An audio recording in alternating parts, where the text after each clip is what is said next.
الرحيم الحمد لله رب العالمين والصلاة والسلام على أشرف الأنبياء وخاتم المرسلين محمد وعلى آله وصحبه وسلم. ربنا هب لنا من لدنك رحمة وهيئ لنا من أمرنا رشدا. ربنا أرنا الحق حقا وارزقنا اتباعه وأرنا الباطل باطلا وارزقنا اجتنابه. ربنا اغفر لنا ذنوبنا وإسرافنا في أمرنا وثبت أقدامنا وانصرنا على القوم الكافرين آمين. بینەرانی بەڕێز و خۆشەویست مسلمانانی ئازیز، سەلام و ڕەحمەتی خوای پەروەردگار بڕژێ بەسەر هەموو لایەکماندا.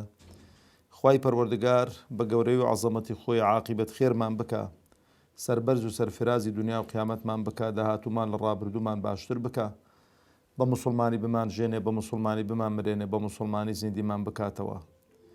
خۆشحاڵم کە لە بەرنامەکەتان بەرنامەی بەختەوەری بە خزمەتان دەگەمەوە.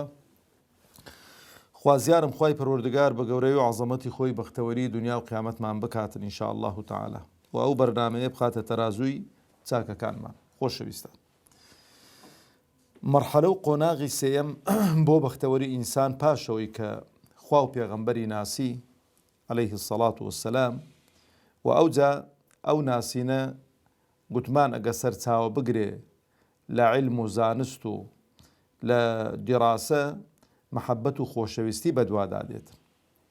ئەو محەبەت و خۆشەویستیە کە دروست بوو، قۆناغی سێیەمی بەختەوەری دەست پێ دەکات کە گوێڕایەڵیە. چونکە ئینسان زۆر کەسێ دەڵێ کاکە من خوام خۆش دەوێ، ئیسلامم خۆش دەوێ، پێغەمبەرم خۆش دەوێ عەلەیهی سەڵات وەسسەلام، بەڵام گوێڕایەڵی ئەمر و فەرمانەکانی خوا و پێغەمبەری خوا نییە. ئەو خۆشەویستی و مەعریفەتە هیچ لە واقعەکەی ناگۆڕی بۆ ئینسانە. ئەوە فێڵ لە خۆکردنە. من جارێ ئەو لەگەڵ نەفەرێکی نوێژی نەدەکردن، وتم کاکە تۆ بۆ نوێژان ناکەی؟ هۆکارەکەی چی؟ وتم ئەوسا من نوێژان دەکەم. وتم وەڵا زۆر چاکە، زۆرم دڵ پێ خۆش بوو. بەس دوای گوتم من نوێژی وەچیەوە ناکەم، وەکو بڵێ ئێمە ئەو خەڵکە عەشایر بێت و هیچ لێ نزانیت و فڕی بەسەر هیچەوە نەبێت. ومەدی چۆن نوێژان دەکەم؟ من نوێژی ڕوحی دەکەم. وەڵاهی من نوێکەم جارە گوێم لە نوێژی ڕوحی ببێتن کاکە، بەو خۆی ئەو نوێژی ڕوحیە ڕوحەکەت بەچ کابرای گوتی هەراسان دەکاتن لە ڕۆژی دواییدا. ئینسان کە گوێڕایەڵ بوون، تەسلیم بوون، یەکێکە لە هۆکارەکانی بەختەوەری ئینسان. ئینسان لە کۆمەڵەوە هەمێک ئیشکالیاتێکی زۆر ڕزگاری دەبێت ئەگەر تەسلیمی ئەمر و فەرمانەکانی خوای بوو، گوێڕایەڵی ئەمر و فەرمانەکانی خوای بوو. بۆ؟ چونکە جارێ ئێمە دەبێ شتێک بزانین کە کۆمەڵەشتانێک هەن بەبێ وەحی، بەبێ ئەمر و فەرمانی خوا، بەبێ قسەی خوا، ئینسان هیچ شتێکی لێ نازانێت. مەسەلەی غەیبیات. جا ئینسان ئەگەر غەیبیات پێی وە ئاشنا نەبوو، شارەزا نەبوو، قوڕوەسەریەکە لەوێ دەست پێ دەکات. بۆ؟ چونکە قەزایی ئیمان هەمووی مرتەبیتە بە وەحیەوە. قەزایی ئیمان هەمووی مرتەبیتە بە وەحیەوە. چونکە تو شتێک نابینی و دەبێ ئیمانیشت پێ بێتن، دەبێ باوەڕیشت پێی بێتن. باشە شتێکە بۆ نمونە تۆ وەلیلله المەثل الأعلى، نمونەی هەرە بەرز بۆ خوای پەروەردگار تەبارەک و تەعالە، دۆستێکت هەیە زۆر خۆش دەوێ و زۆر جێیسی قەومتمانەیە لای تو، دێ شتێکت بۆ دەجێڕێتەوە، دەڵێ کاکە شتێکی ئاوا ڕووی داوە، ئەتۆ بۆ خۆت نەتبینیوە، لەوێ نەبووی، و ڕاستە و خۆت و تەصدیقی دەکەی، دەڵێ ڕاستەکەی. هۆکاری تەصدیقکردنی تو بۆ ئەو قەزیەی چییە؟ ئەوەی کە ئەو دۆستت، ئەو ڕەفیقەت، ئەو برادەرت جێی سیقە و متمانەیە لە لای تو، درۆت لێ نەبینیوە، دەزانێت خیانەتت لێ ناکە، هەڵت ناخەڵەتێنیتن، بەڕۆ ڕاست تەصدیقی دەکەی بەبێ هیچ شتێکت بینی بێتن. ئەو قەزایی غەیبیات ئاوا لێیە. ئەوە ئەگەر ئینسان خوای نەناسی بێتەوە، خوای خۆشنەوێ، ئەو شتانە وەرناگرێت لە پێغەمبەری خوا عەلەیهی سەڵات وەسسەلام. ئاوکو لە دەرسی ڕابردوو باسمان کرد، ئەبوو بەکری سەدیق ڕەزا و ڕەحمەتی خوای لەسەر بێ هەر یەک پرسیاری لە موشریکەکان کرد، فەرمووی محەممەد وای گوتووە عەلەیهی سەڵات وسەلام، وتیان بەڵێ، گوتی تەواوە، ئەگە گەشتی گەورەتریش بڵێ پێی باوەڕ دەکەم. ئینسان تەسلیم بوون و گوێڕایەڵیکردن بۆ خوا بۆ پێغەمبەری خوا، وەکو گوتم لە ئیشکالیاتێکی زۆرمان ڕزگار دەکات. جارێ ئیشکالیاتی عیبادەت و خواپەرستی تەماشەکەن ئەوانەی کە خوایان نەدەناسی پێشەوەی کە پێغەمبەر بێ عەلەیهی سەڵات وسەلام، پێشەوەی کە وەحی خوای پەروەردگار دوایین پەیامی خوای پەروەردگار بێتە سەر زەوی، خەڵکەکە هەر یەکە و بە زۆرێک پەرستنیان دەکرد، چونکە فیتڕەتی ئینسان خوا ئینسانی وا خەڵق کرد و فیتڕەتی ئینسانەوە کە دەبێ خوایەکی هەبێ، دەبێ پەرستراوێکی هەبێ بیپەرستیت. ئینسان بەبێ پەرستراو ناژی لە دنیا، ئاگاتان لەو خاڵی هەبێت. جا ئەو پەرستراوە پەرستراوێکی بەحەق بێ یان پەرستراوێکی چ بێ؟ باتیل بێتن، پووز بێتن. لەبەرەوەش جاری وایە خوای ئەفەڕائیتە مەن اتەخەذە ئیلاهەه هەوا، ئەها حەز و ئارەزوو جاری وێ لە ئینسانی دەبێتە پەرستراو. ئینسان حەز و ئارەزووی خۆی دەپەرستیتن. جەهالەتی پێش پێغەمبەر عەلەیهی سەڵات وسەلام بێتن لە ناو عەرەبەکان و لە قوڕەیشدا بت و سەنەمیان دەپەرستن، وایان دەزانی ئەو بت و سەنەمانە مایەی خێر و خۆشین بۆ ئەو خەڵکە، زەرەر و زیان لەو خەڵکەی دوور دەکەنەوە. هیچ شتێک وای لێ بکە ئەوەی لێکردبوون کە نەخوایان دەناسی، نە قۆناغ و مەرحەلەی مەحەبەت و خۆشەویستیەکەش ئەوە ببووە لە مەزدەرێکی تەندروستەوە معریفەت اللهیان پێ نەگەیشت بوو.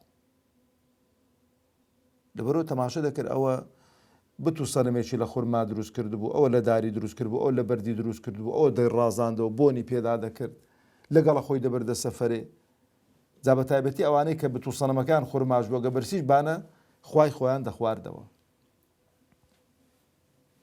یعنی ئەو قەزیانە قەزیەی گوێڕایەڵی تەسلیم بوون بە گوێکردن، وەکو گوتم ئینسان لە ئیشکالیەتی پەرستن و لە ئیشکالیەتەوانە ڕزگار دەکات، بۆ چونکە خوای پەروەردگار تەبارەک و تەعالا پێغەمبەرانی ناردوون عەلەیهیمو سەڵات وسەلام بۆی فێری چمان کەن، کۆمەڵە شتێکە ئینسان تێیدا علمی پێ نەبووە، شارەزایی نەبووە، معلوماتی نەبووە. ئەو معلوماتە ئیلا دەبێت لە ڕێی وەحیەوە پێمان بگاتن و لە ڕێی وەحیشەوە پێمان گەیوە. خاڵێکی دیکە لە مەسەلەی تەسلیم بوون و بەگوێکردن لە مەسائلی کۆمەڵایەتی، تەماشەکە لە سەردەمی جاهیلی حەڵال و حەرام نەبووە. یعنی ئافرەت کە مێردی مردووە چۆن شتومەکەکەی دیکەی بۆتە میرات، بخۆش بۆتە میرات، جا کوڕی مارەی کردوتەوە، هەر مارەی نە هەر بۆتە هیوی، مارەی شتوارە لە گۆڕێ نەبووە. یان جاری وا بۆ کە ئێستاش دەگەدابی، ئێستا کە مەقسە دەکەین لە ساڵی 2020 ئێستاش لە هەندێک کۆمەڵگە و مجتەمەعی دواکەوتوو کە بڵاویش بۆتەوە بە ڤیدیۆ، مێرد کە دەمرێتن ئافرەتەکەی بە زیندی لەگەڵ لە قەبری دەنێن، مافی ژیانی نییە.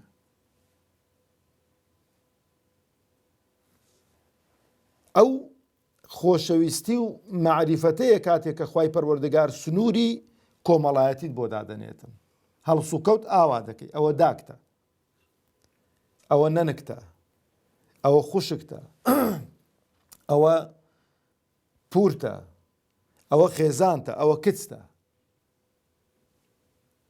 ئەتۆش پێی وە ئیلتیزام دەکەی و هەست بە سۆز و عەتف و مەحەبەتێکیش دەکەی.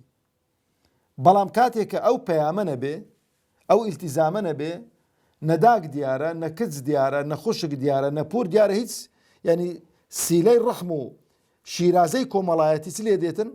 دەپچڕێتن. ئەوجا ئەو ئیلتیزامە دێتە قۆناغ و مەرحەلەی سێەم کە ئەویش چییە؟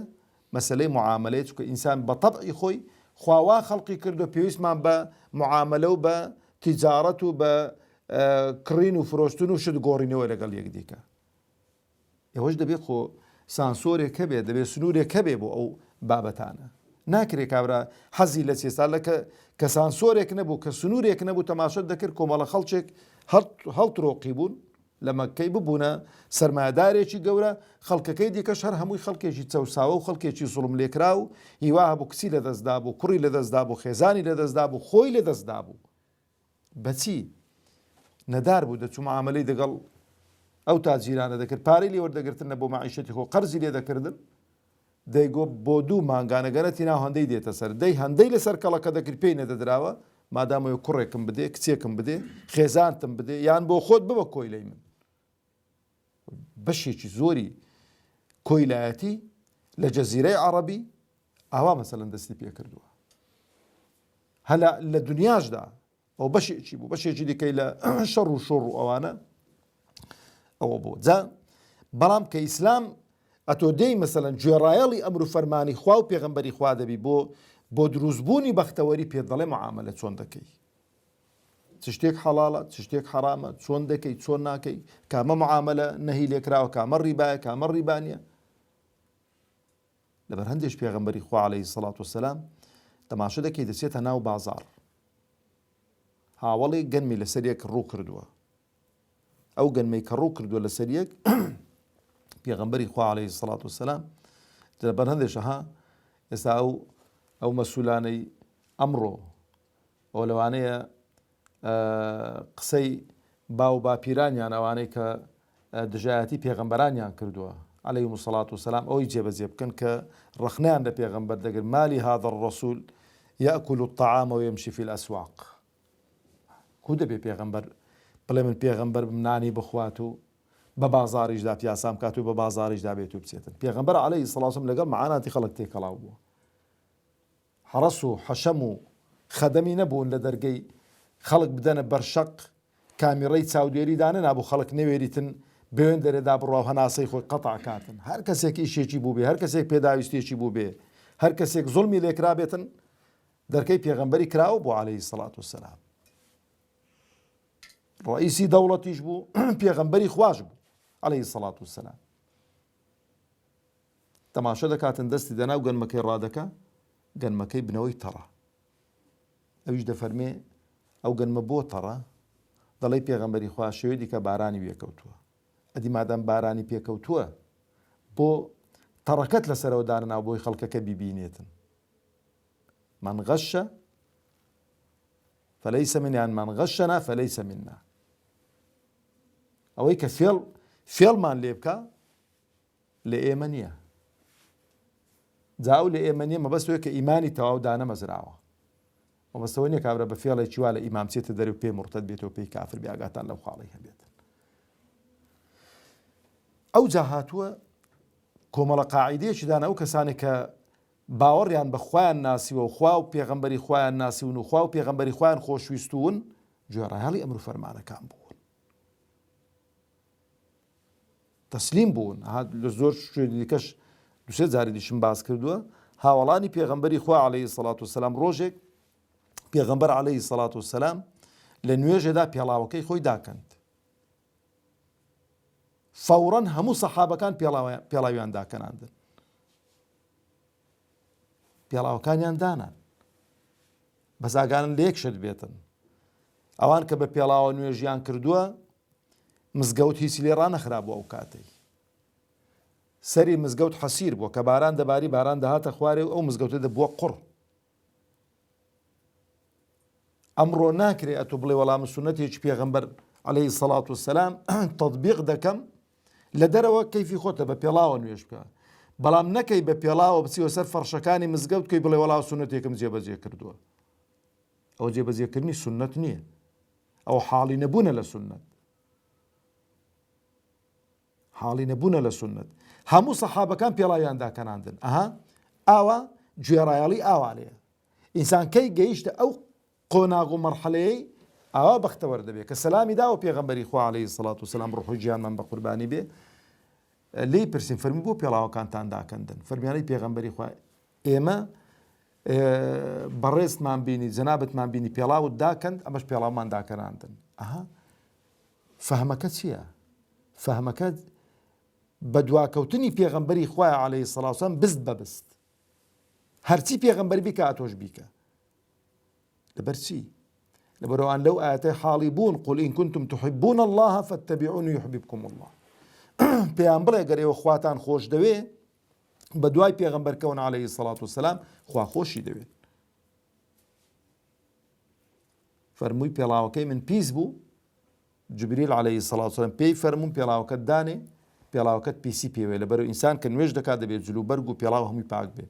بەس دەبینی کە پیسی پێوێت لە ماڵەوە تا دەگەیە مزگەوت، بە تایبەتی گەر خۆڵ بێ ڕێگایەکە پیسەکەی پێ پاک دەبێتەوە شەرعەن. ئەگەر شتێکی زاهیریشی پێوەما کابرا لێی دەکاتەوە. ئەوجا ئەو پابەندبوون و گوێڕایەڵیە بۆ خوا و بۆ پێغەمبەری خوا عەلەیهی السەڵات وەسەلام لە بواری عیبادەت و خواپەرستی خۆشەویستانم کە دەبێتە مایەی بەختەوەری ئینسان، کە ئینسان پێیوە بەختەوەر دەبێت. ئەویش ئەوەیە کە تەماشە دەکەی ئەتۆ کە پەرستنەکان و پەرستشەکان دەکەی بۆچتە وی پاداشتی خۆت وەرگریوە لای خوا. ئێتۆ بە شێوازێک عیبادەت و خواپەرستی بکەی کە پاداشت لای خوا نەبێ، کە خوای پەروەردگار تەبارەک و تەعالا دەفەرمێ عاملەة ناصیبە تەصلا نارا حامیە. خۆ کابرا ئیشی کردووە ماندوو بووە بەڵام دەچێتە ناو ئاگری دۆزەخ خوا پەناماندا. بۆ جایان ئایا ئەو عیبادەت و خواپەرستیانەی کە دەیکا ئەو ئینسانە لە خودی خۆیدا منافقە خوا پەناماندا لە نیفاق، یانەوەتە ڕیایی تێدایە شرکی گچکە، یانەوەتە پڕە لە خەرافیات و لە بیدا و لەوانەی کە بە ئەو شەرت و شروتەی کە پێویستە لە عیبادەت و خواپەرستی هەبێ کە ئیخلاسە و ئەوجا کە شوێنکەوتنی پێغەمبەر عەلەیهی السەڵات وەسەلام ئیتیباعە نەقوستانیەکەی تێدایە. ئەوجا هاتووە ئەو چوارچێوەیان بۆ داناوین بۆی کە بەختەوەر بین.